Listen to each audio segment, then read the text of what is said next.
Donc, salut Guillaume, merci de prendre du temps avec nous pour venir nous jaser un petit peu après la conférence. C'était vraiment super en passant. Merci, une très belle conférence.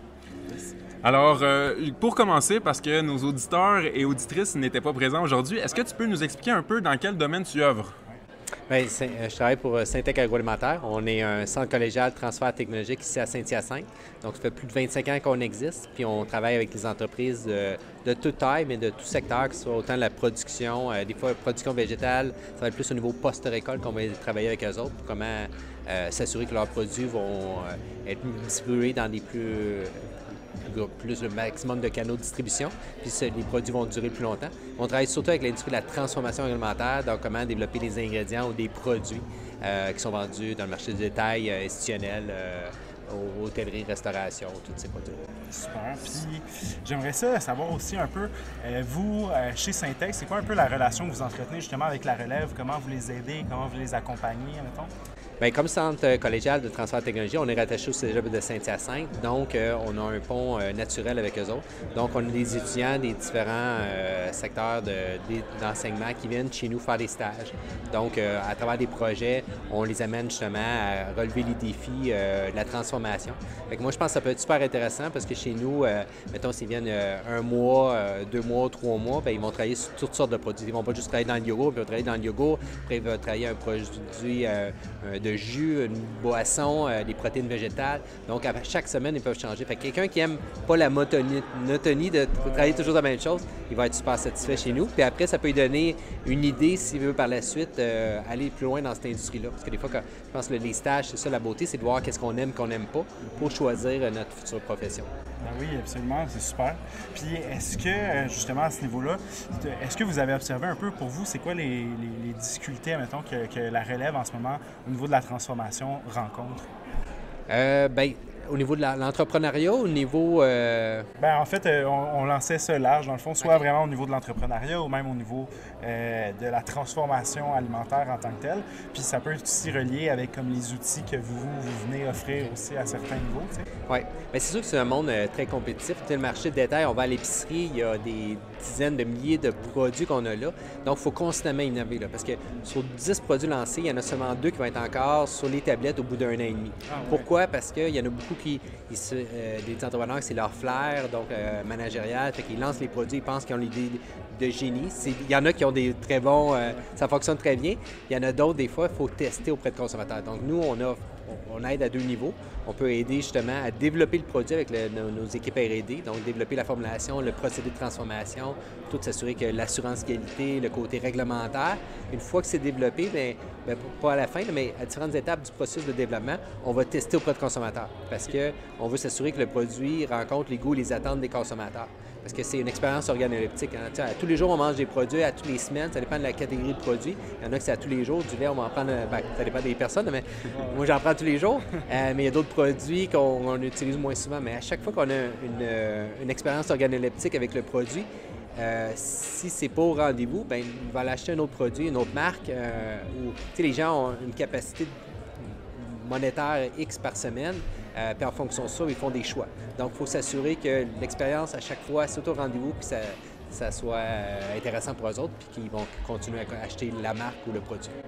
Organoleptique, je pourrais être sûr qu'on s'entende tous. C'est vraiment tous les goûts et les saveurs qu'on peut découvrir dans tout le côté bouche, sensoriel. Donc, toute l'expérience, les textures, le goût, l'arrière-goût, le goût sucré, le goût... toutes les facettes qu'on a là, de l'expérience. Puis c'est ça, puis c'est le visuel aussi. Là. Tous nos sens sont animés, sollicités. Exactement. Super intéressant. Moi, il y a d'autres trucs, là, des buzzwords, je peux me permettre, là, des sujets super intéressants que tu as donc parlé tantôt pendant ta conférence, que j'aimerais qu'on puisse discuter vite fait ici. On parlait de gaspillage alimentaire puis d'économie circulaire. Moi, c'est 2 trucs qui me passionnent. Puis je me demande comment les 2, finalement, peuvent fonctionner en synergie.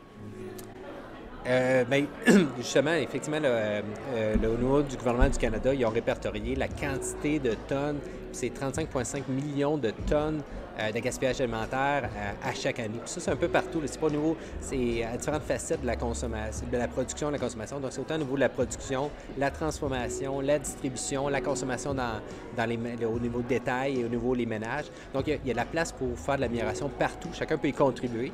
Nous, au niveau de la transformation, on a plein de coproduits qui sont générés. Puis là, les coproduits, ça peut être des fruits et légumes déclassés. Donc parce qu'ils ne sont pas beaux et les gens ne veulent pas les consommer.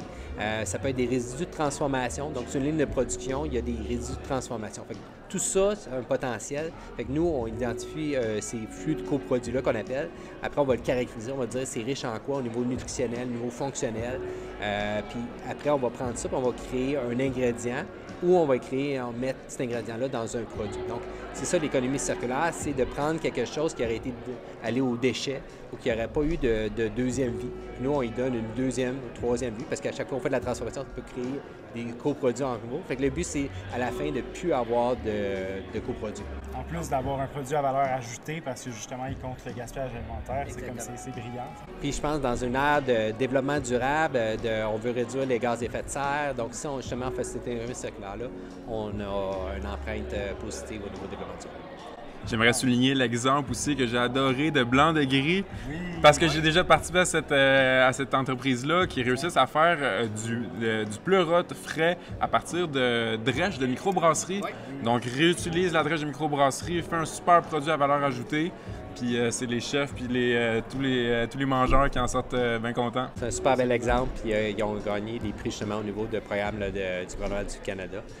Donc, comment prendre la drèche, en faire un substrat qui aide justement à la culture des champignons. Fait que, il y a plein de bonnes possibilités. Je pense que les limites, c'est la créativité. Donc, faut juste... Puis nous autres, on les accompagne là-dedans, on nous donne les ressources, on les aide à être créatifs, à faire du maillage aussi, parce qu'on a ceux qui génèrent des coproduits, puis après, les futurs utilisateurs. Donc, on fait cette chaîne de valeur-là, puis c'est ça qui est du succès. Parce qu'avant, on travaillait juste avec les générateurs, puis là, on n'avait pas toujours les futurs utilisateurs. Puis les futurs utilisateurs, c'est autant l'alimentation humaine, animale, l'aquaculture. Comment nourrir différemment nos animaux, nos poissons, les animaux de compagnie, le bétail.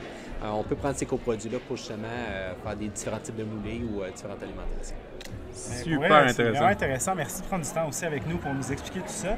Avant de terminer, j'aimerais savoir, est-ce que, dans le fond, c'est quoi un peu toi, ton souhait, ton désir pour les prochaines années à venir? Qu'est-ce que tu aimerais voir, dans le fond, qui se concrétise un peu plus, que ce soit pour la relève, le monde de la transformation, l'agroalimentaire? Vraiment, vas-y, large, là, tu peux prendre la direction que tu veux avec ça. Ah, c'est une bonne question. C'est ça que moi, ça me touche beaucoup, le côté de l'économie circulaire. Fait que ça, c'est certain. Nous autres, on va poursuivre, on continue à développer ça. Je pense aussi, il y a un autre élément qui s'en vient beaucoup, puis chez Syntec, on croit beaucoup, c'est l'arrivée des protéines végétales. Donc, c'est un peu dans cette dynamique-là, faire de l'économie circulaire. Il y a beaucoup de...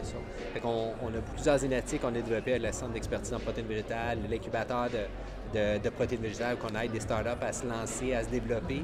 Puis on va élargir toutes ces activités-là. Fait que pour moi, c'est sûr, c'est moi qui ai parti un peu l'idée chez nous. Fait que c'est un peu mon bébé. Fait que disons que j'ai goût d'amener ça à un autre niveau puis qu'on continue à évoluer là-dessus.